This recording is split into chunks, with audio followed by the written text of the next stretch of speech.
Hello friends. तो last episode में आप लोगों ने देखा था लूफी लोग पहुंच जाते हैं होल केक आइलैंड में और लूफी की नजर पड़ती है फिर सांजी के ऊपर। तो आइए अब शुरू करते हैं। लूफी लोग पहुंच जाते हैं होल केक आइलैंड में जहां पर लूफी की नजर पड़ती है सांजी के ऊपर। फिर कैरेट भी सांजी को देखने के लिए आती है लेकिन उस टाइम वहां पर कोई नहीं मिलता है। इसके बाद पेद्रो ने फैसला किया होता है कि वो अकेले ही रोड टू पॉनीग्लिफ को लेने जाएगा, लेकिन अब वो ब्रुक को अपने साथ ले जा रहा होता है। तो वो लूफी से बोलता है कि मुझे माफ करना लेकिन ब्रुक को मैं अपने साथ ले जा रहा हूं। ब्रुक बोलता है कि मैं भी तुम्हारे साथ चलना चाहता था, वैसे भी मैं ताक झाक अच्छी कर लेता हूं और हाँ लूफी, मैं रोड टू पॉनीग्लिफ किसी भी कीमत पर लेके आऊंगा। जिसके बाद पेद्रो बोलता है कि अच्छा लूफी, हम लोग चलते हैं लेकिन हाँ पैकॉम का मैसेज मत भूलना। इसके बाद ब्रुक और पेद्रो वहां से निकल जाते हैं सब मरीन में। इसके बाद लूफी लोग भी होल केक आइलैंड में अपने कदम रखते हैं। लूफी चारों तरफ देखता है। होल केक आइलैंड जैसा नाम है वैसे ही ये पूरा केक से बना हुआ आइलैंड होता है। लूफी की आंखें चकाचौंध रह जाती हैं। जिसके बाद लूफी चिल्लाता है, सांजी पुडिंग देखो हम यहां पर आ गए जैसा हमने प्रॉमिस किया था। लेकिन नामी तभी बोलती है कि लूफी शांत हो जाओ, ऐसे तो तुम सबको बता दोगे।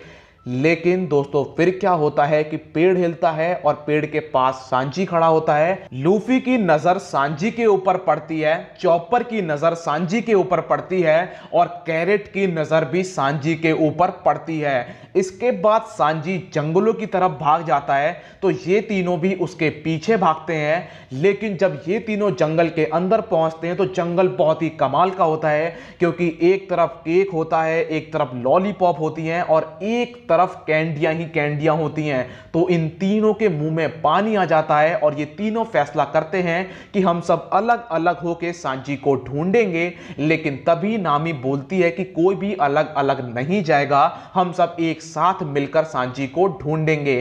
तो ये लोग ढूंढ कम रहे होते हैं, खाने पीने का मजा ज्यादा ले रहे होते हैं। इसके बाद एकदम डोनेट की शेप में एक ब्रिज होता है और ये लोग ब्रिज पे जाके खड़े हो जाते हैं जहां पर एक क्रोकोडाइल का मुंह बाहर आता है और वो ब्रिज को खा जाता है। लेकिन ये चारों बच जाते हैं। नामी लूफी से बोलती है कि हमें यहां से चले जाना चाहिए, ये फॉरेस्ट मुझे ठीक नहीं लग रहा है। लेकिन लूफी कहां मानने वाला। लूफी बोलता है कि चलो आगे चलते हैं। लेकिन तभी एक बहुत ही अजीब चीज होती है कि पहले वहां पर लूफी होता है लेकिन अब वहां पर दो लूफी होते हैं। जिसके बाद लूफी से बोलता है कि तुम कौन हो। वो बोलता है कि मैं लूफी हूं, वो भी बोलता है कि मैं लूफी हूं और इन दोनों में बहस हो जाती है। तभी कैरेट की नजर पड़ती है सांजी के ऊपर, लेकिन जैसे ही सांजी इन तीनों को देखता है वो वहां से भाग जाता है। जिसके बाद लूफी नामी से बोलता है कि मैं इसको देखता हूं, तुम सांजी के पीछे जाओ। लेकिन यहां पर जो दोनों लूफी होती हैं इन दोनों का ही पावर लेवल सेम होता है और दोनों ही गियर को यूज कर सकते हैं। मतलब एक तो ओरिजिनल है तो वो तो गियर यूज ही कर सकता है, लेकिन जो नकली है वो भी गियर का यूज कर सकता है। नामी, चॉपर, कैरेट ये लोग आगे बढ़ते हैं तो इन्हें एक जॉइंट मिलता है, लेकिन उसकी बस इन्हें आधी बॉडी ही दिख रही होती है। तो चॉपर बोलता है कि तुम्हारी आधी बॉडी कहां है, लेकिन वो इंसान चॉपर को परेशान कर रहा होता है। जिसके बाद चॉपर को गुस्सा आ जाता है। नामी बोलती है कि उसकी बातों पर ध्यान मत दो, हमें यहां से आगे चलना चाहिए। वो इंसान बोलता है कि हे, मुझे जूस पसंद है, क्या तुम मुझे जूस दे सकते हो। लेकिन नामी लोग आगे बढ़ जाते हैं। जब नामी लोग आगे बढ़ते हैं तो इनके ऊपर एक इंसान हमला कर देता है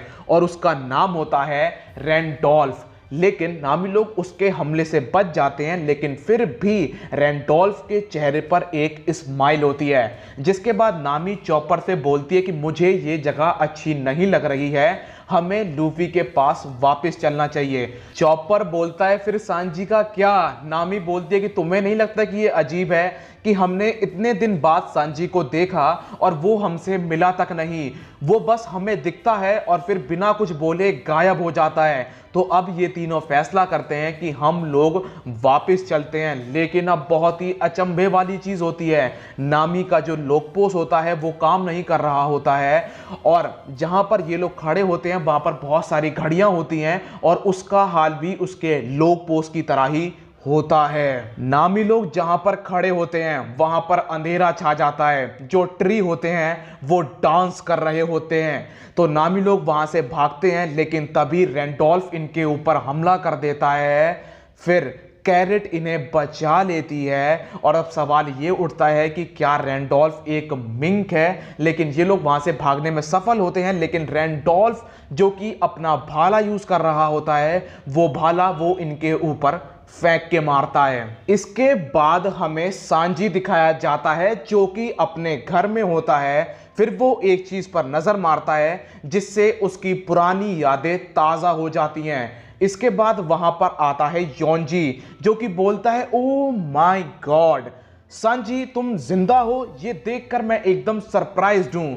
जिसके बाद सांजी बोलता है कि तुम यहां से चले जाओ। लेकिन योंजी कहां जाने वाला, वो बोलता है कि सांजी मैंने सुना है कि तुमने पुडिंग से शादी करने के लिए मना कर दिया है, तुम किसी भी काम के नहीं हो। जिसके बाद सांजी बोलता है, मैंने बोला ना चले जाओ यहां से, बशर्ते तुम मुझे भगा दो। जिसके बाद योंजी और सांजी बहुत ही ज्यादा सीरियस हो जाते हैं और इनमें हो जाती है लड़ाई, जहां पर सांजी यूज करता है डिएबल जंबल फ्लैम बेग शॉट।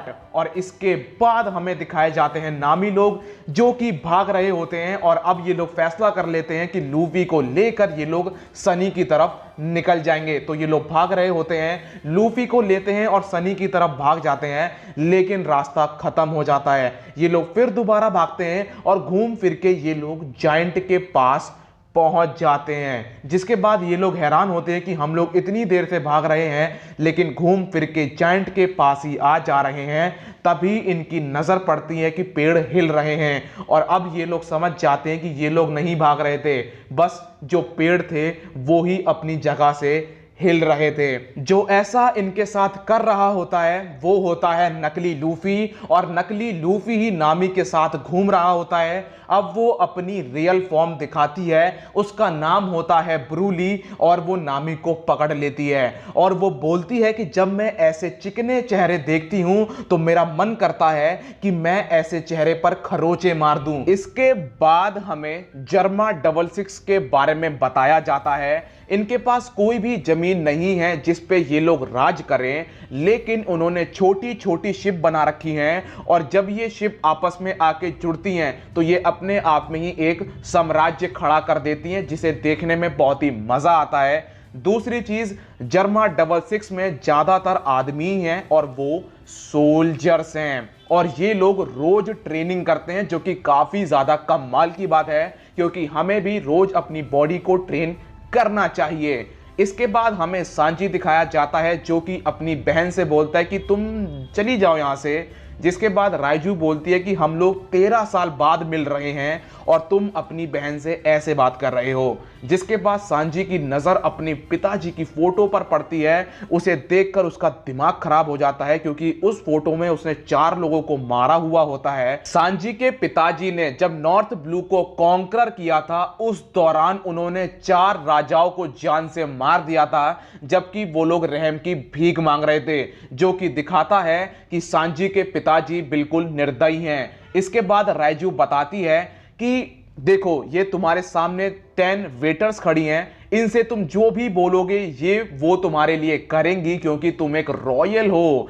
जिसके बाद राइजू बताती है कि हमारे पास पैसे की कमी नहीं है, क्योंकि जिस भी इंसान को आर्मी की जरूरत होती है और जर्मा की सबसे बड़ी ताकत है उसकी आर्मी, तो ये लोग अपनी आर्मी वहां पर भेजते हैं और बदले में इन्हें पैसा मिलता है। तो जर्मा के पास पैसे की कोई भी कमी नहीं है। सांजी बोलता है कि मुझे पुडिंग से शादी नहीं करनी है, मुझे मेरे दोस्तों के पास वापस जाना है। जिसके बाद उसके पिताजी मैदान में आते हैं और बोलते हैं कि तुम इतने ज्यादा जिद्दी क्यों हो, और हाँ तुमने योंजी के साथ क्या किया है, वो ताकतवर है। सांजी बोलता है कि मैं उससे ज्यादा ताकतवर हूं। इसके बाद सांजी के पिताजी सांजी को चैलेंज कर देते हैं। फिर हमें लूफी दिखाया जाता है जो कि जंगलों में भटक रहा होता है और वो नामी चॉपर कैरेट का नाम ले रहा होता है। फिर हमें योंजी दिखाया जाता है जिसका चेहरा सांजी ने बिगाड़ दिया होता है और अब सांची और उसके पिताजी आमने सामने खड़े होते हैं और इनके बीच में बैटल होने वाली होती है। सांची और सांची के पिताजी में बैटल हो जाती है,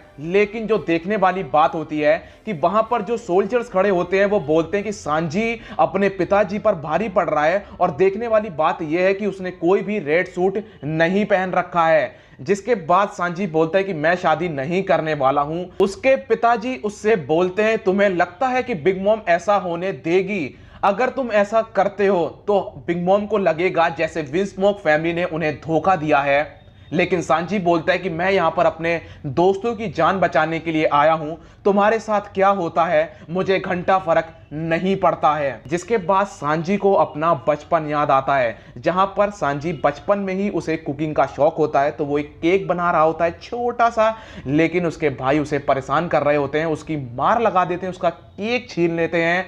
और उसकी मार बस इसलिए लग रही होती है क्योंकि वो अपने भाई बहनों की तरह नहीं होता है, वो उनसे अलग होता है, जिस वजह से सांची को फेलियर बुलाया जाता है, उसकी मार लगाई जाती है। जब वो अपने पिताजी से मदद की गुहार लगाता है तो उसके पिताजी उसकी मदद नहीं करते हैं और उसके पिताजी उससे बोलते हैं कि तुम एक फेलियर हो, अगर मैं तुम्हें पालता भी हूं तो तुम बढ़िया सोल्जर नहीं बनोगे। जिस वजह से उसके पिताजी भी उसकी मदद नहीं करते हैं। सांची के पिताजी लड़ाई के दौरान एक भाले का उपयोग करते हैं, तो वो अब सांची को भी एक स्वॉर्ड देते हैं लड़ने के लिए, लेकिन सांची उस स्वॉर्ड का यूज करने से मना कर देता है और वो बोलता है कि पिताजी मैं आपको अपने हाथों से भी नहीं मारूंगा क्योंकि मैं अपने पैरों से लड़ता हूं। और यहीं पर एपिसोड खत्म हो जाता है। मिलता हूं नेक्स्ट वीडियो में, जब तक के लिए अपना ख्याल रखिए, कोरोना से सावधान, गुड बाय।